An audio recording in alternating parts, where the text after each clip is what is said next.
Hello everyone, hope you're having a pretty good day. Today we're going to respond to a video by Mimir's Head, and in this video he kind of just goes over the debate between JF, Jean Francois Garapie, and Vegan Gains. And so I'm just going to go through the video and dispute some of the points he made in the video. So yeah, before we get into the video, in the first part of the video, he just sort of recaps the debate, so I'm going to skip that and sort of jump right into the points that he's making. But essentially, Vegan Gains says animals are suffering. We shouldn't allow animals to suffer. It's morally wrong. JF comes back and says, well, if humans stop harvesting animals, raising animals for consumption of meat, then the animals will cease to exist. So you have the choice of either allowing the animals to exist and to suffer, or allowing genociding the animals, which means that they will no longer suffer. Because in essence, when humans lose interest in farm animals, they will cease to exist. So I feel like this is a very dishonest characterization of the position that many vegans hold.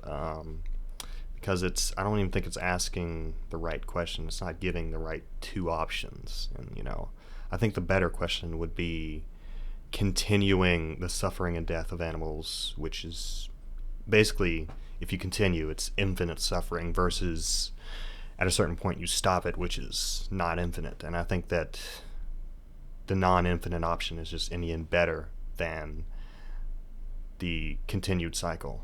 Like, even if you want to take that line of argument that it's genocide, it's still better than the other option, which is just continued, unending suffering.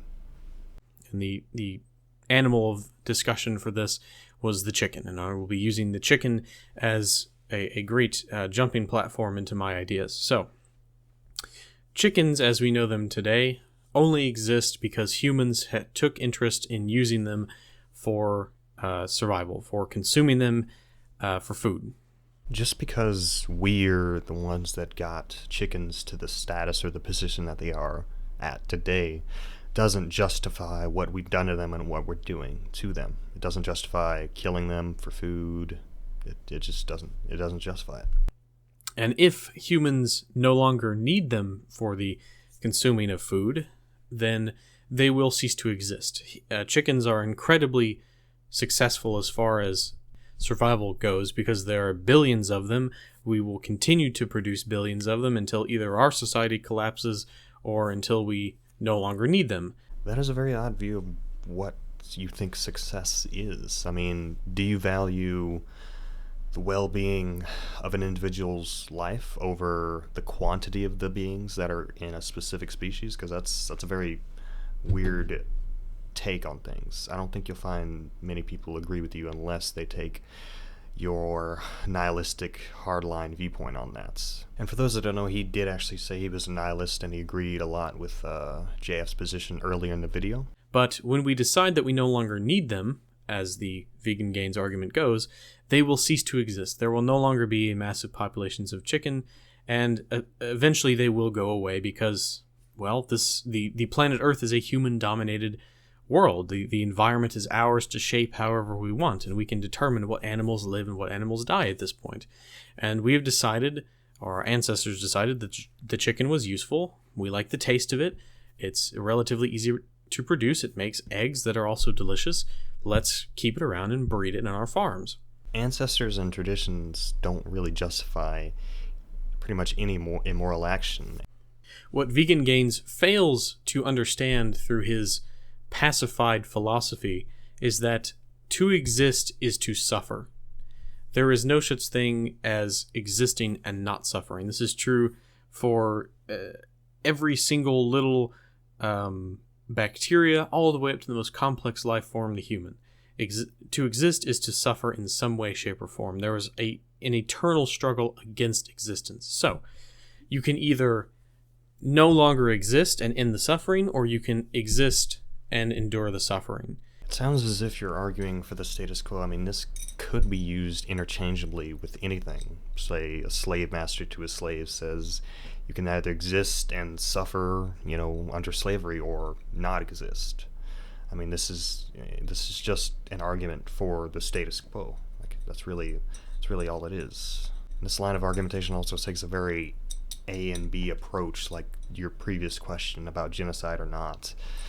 There is obviously a third option that some chickens will still survive, and without animal agriculture, those chickens' lives will be their well-being will be vastly increased over the current system. And I think that in the end is better than the current situation, because I think well-being is a lot more important than the quantity of life forms.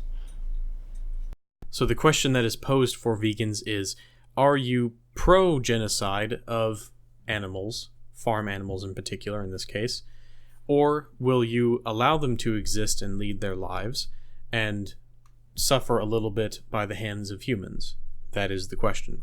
This point was also covered in the debates. Vegan Gains talked about selective breeding and how by picking certain traits by your argument, you would be killing off genetic lines, which would basically be committing genocide, like your argument states. And also with consumers changing their interests. If consumers decide, not even related to veganism, that they don't like a certain animal product and it sort of gets phased out, are we now obligated to keep producing that animal just because we don't want to genocide them? That's a very bizarre stance to take, I personally don't like the whole industrial farming technique that we have to use in order to produce enough meat products to give to our society. I think that as a whole, and especially the Western world, we can consume less. We produce too much, we throw away too much, we can consume less. This will lower the need for such high capacity industrial, what I would consider monstrous practices of animal farming and raising. And in particular, we need to eat less red meat because it is killing us. Cardiovascular disease, cancer, colon cancer is very, very bad. And so we need to consume less. I feel like while I agree with this viewpoint, it conflicts with your previous point. You were asking, are we pro-genocide, or are we for chickens leading their own lives and suffering at the hands of humans? Well, I mean, under this viewpoint, you're going against your own point. You're saying reduce the amount of stuff we're producing, which would negatively affect the chickens because there would be less of them. So by your own logic, you're committing genocide in a way, or you're at least massively reducing their populations, which is what you view as really negative in terms of, being against veganism. So you're being kind of hypocritical. In comparison to the natural lifestyle of animals, human farming is the most humane thing you can do in theory. Because in the wild, let's say we take a chicken and we put it out into the wild, they will be hunted, they will be prone to natural disaster, they will be essentially on their own. They will not have a human caretaker to take care of them. No, I disagree. I don't think it is more humane. These animals are destined to die. And they're going to live in horrible conditions in the animal agriculture industry. And contrast that with a life that they actually lead themselves, not your warped perception of them leading their lives under human slavery, actually leading their lives. And when they actually lead their lives in nature, they have a chance of dying a horrible death, but they can also live to old age and die that way. In the animal agriculture industry, they don't have a chance at all. They just fucking die. This also ignores everything leading up to the death, as if how a being dies is all that matters and not the life leading up to that point. And I think the life of freedom is much better than a life of slavery. And you could also make this argument with humans as well. Enslave a human because they might die for X reason, Enslave humans because that way they're less likely to kill each other if we enslave them and do whatever we want to them. So which in this scenario is more humane? A chicken is terrified for its life. It's running from a predator such as a fox. It gets mauled to death when the fox catches it. It gets torn to shreds. It's an agonizing death. Or the chicken is killed instantly in one swipe of a hatchet or cleaver or knife, and that's it. The suffering is over. There's no fear. There's no running, there's no exhaustion, there's no stress. It is simply ka-chunk, and then the chicken is dead. To me, that's insanely more humane than allowing animals to be hunted by prey. Just a quick hatchet or a knife to the throat is definitely not what happens in the animal agriculture industry. And you're also putting yourself in a very weird position with this line of argument. I mean, by that logic of we should keep enslaving them because they'll die a worse death could be made to enslave basically all the animals on the planet and farm them just because they could die a worse death at the hands of something else. And you could use that argument for humans as well. This person could get killed by another person, so I'm going to enslave them and then, slit their throat in their sleep because that's better than what could happen to them. And humans have developed the most efficient ways to end existence, and we've created the most humane ways to end existence. Just because we're good at something doesn't mean we should do it or that makes it moral to do it. Just because we're good at, shooting and killing other humans doesn't make it good or moral. Of course, if you're looking at religious, ritualistic slaughter of animals, which is highly stressful and I think barbaric, especially in the Middle Eastern world, I think that ritual slaughter for religion is pretty bad all around. But regardless of that... Didn't you say earlier that you were a nihilist and you agreed with a lot of JF's opinions on this? I think that's a little contradictory. Why do you care about how an animal is treated or how it feels when it's being killed if it's neither morally good or bad? I get why a lot of people do think this, and I even thought this myself, we should treat the animals well before we kill them, but, I mean, in the end, why does it matter if you're going to do it anyways? Why does it matter? Why do their feelings matter? Why does their well-being suddenly matter when you're going to kill them for something that you don't need to do? It's a weird thought to hold, and I don't honestly even understand why I held it at one point, but it's like you value pain avoidance more than the animal's life, and that applied to humans would be a very bizarre position to hold. It's like if you have a serial killer that's going to kill people but obviously has the choice not to, but he does it anyways, and then he gets caught up in whether or not that person is in pain or not and doesn't want to cause the person pain. It's a weird position to hold, and I think this situation is contrastly different from situations like when you hit a deer on the side of the road and you know it's going to die and you kill it because it's going to die, and you're giving it less suffering by killing it now rather than hours down the line when it might actually die after immense amounts of pain. Let me talk briefly while I'm thinking about it of Vegan Gain's constant skirting around the question of morality and what JF was proposing to him by trying to set up very complex analogies that have nothing to do with what they were talking about in essence.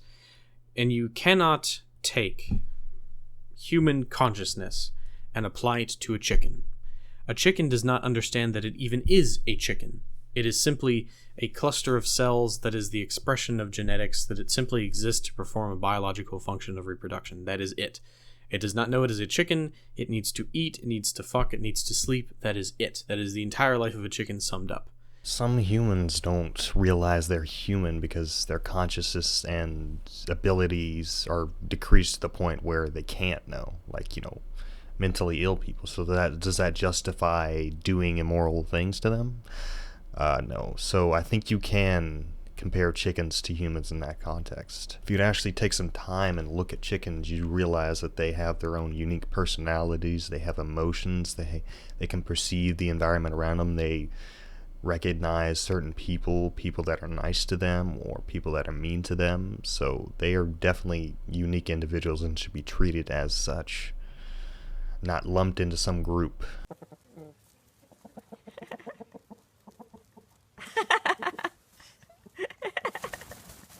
Aww.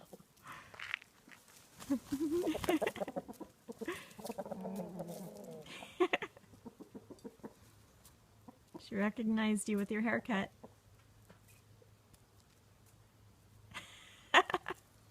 Someone's jealous.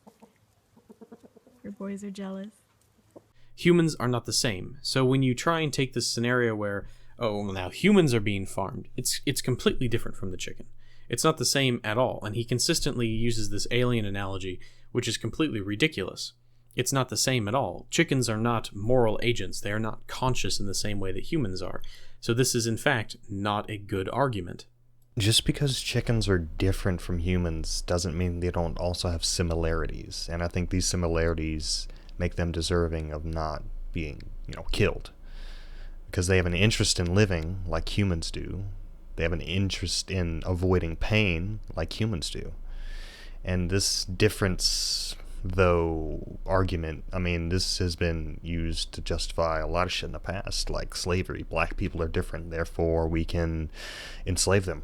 And that's just not a good argument at all. And then you say that chickens aren't moral agents. Well, some humans aren't moral agents. They don't have the capacity to be moral agents to realize what they're doing is wrong, like young children or, mentally ill people. So does that justify ill treatment towards them because they're different and they're not moral agents? They believe that our consumption of meat is unnatural in a lot of ways. And I don't know what to say to that. You just look at all of the history of humans. We have canines, we have molars. We're designed to be omnivorous. We're not designed to live purely off of plant matter. That's ridiculous. This is a little ridiculous. We have pretty much the weakest jaws out of any omnivore that I know of, and our canines aren't sharp, and molars are meant for grinding. They can't pierce through anything. And lots of herbivores have molars as well. And there are also lots of herbivores that have canines as well. Like many primates have canines, and they're largely vegetarian. They eat 97% of what they eat is from plants.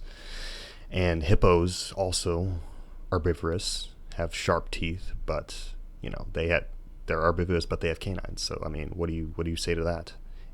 Canines aren't an indicator of whether or not something is an omnivore or carnivore or not.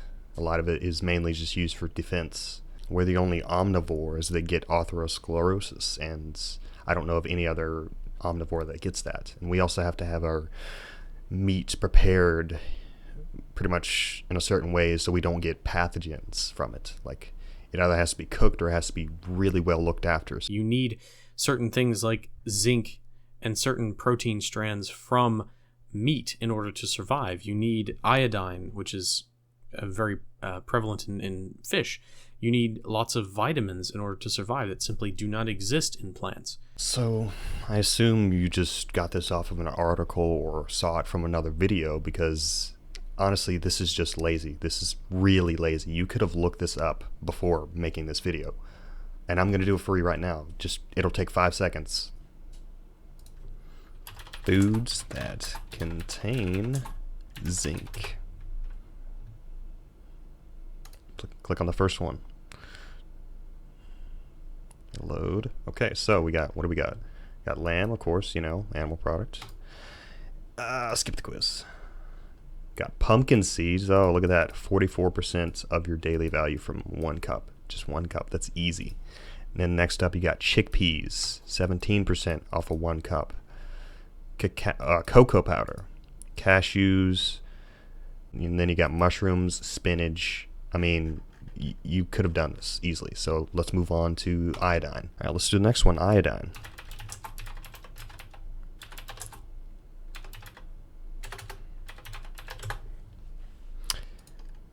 Unfortunately, it's not going to be the first one, but we can do the second one, because that's a list. 22 highest foods containing iodine. Baked potatoes. Wow, look at that. You got milk, yeah, whatever. Dried seaweed. Look at that. 3,000% of your daily value from 1/4 of an ounce of that. You got cod, whatever. And then fucking iodized salt. Come on. Himalayan crystal salt. Dried prunes, navy beans, bananas, strawberries, canned corn. The list just goes on. Cranberries, white bread, green beans. This was not hard. Now, for protein strands, this one's a little harder, so I'll give you a pass on not knowing that, even though you really should have done your research for this too. Let's just type in a block of tofu. And I assume by protein strands, you actually mean amino acids, so let's just do that. So we're just going to do tofu raw cooked firm, 1 block. And the thing with protein is that every plant food has every strand of protein or every amino acid. It's just it has it in varying levels. So as long as you eat a varied diet of different sources of protein, you're going to get all of your amino acids. It's just, I mean, this isn't hard. Like you could have done your research, but you didn't. You're being lazy. And if you look and see vegans who are healthy, who have managed to survive on a vegan diet, they are consistently taking supplements, usually recommended by their doctor because they're malnourished in a lot of ways.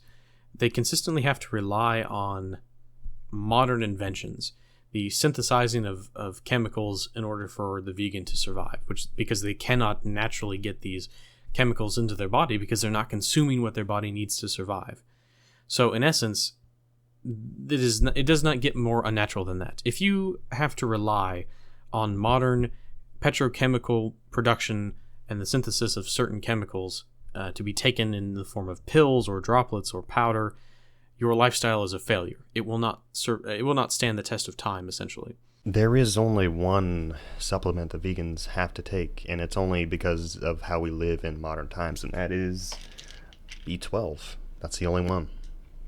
And the reason we have to take it nowadays is because of our modern agriculture practices. So B12 is not made by animals. It's not made by humans. It's not made by cows, chickens, pigs. It's not made by any. It's only made by bacteria. And that bacteria grows in topsoil and unfiltered water. And since we wash all of our plants, we can't get it. And also, you can also get it from shit, but obviously, we wash our hands. We don't, we're hygienic now, so we can't get it that way either.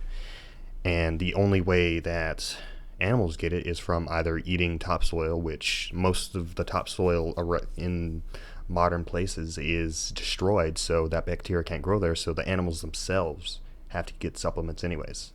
So all we're doing is cutting out the middleman for that. That's it. And not only this lifestyle that's being propped up by modern society, but the fact that you are willing to sacrifice your genetic lineage because of a chicken. I don't understand this. You are a genetic failure, and Vegan Gains in particular, I believe he doesn't have any children, and that he's also no longer capable of producing children, so he's a genetic failure, a dead end, essentially. I'm going to assume he's mainly talking about Vegan Gains and how he got his vasectomy. There are other vegans that don't do that, so yeah, they have kids. I mean, most of us aren't cutting off our genetic lineage. And so vegans, if you're willing to throw all of this away, throw your survivability out of the window just because you don't want to harm the cute little animals, I don't know what to tell you. You're a genetic dead end. You are giving up your survival because of a chicken. It's a chicken. I don't understand. This position is ridiculous. Ethically treating animals is one thing, but completely reducing your chances of survival just because you want to save an animal, okay, why? What's the point? I'm not understanding this.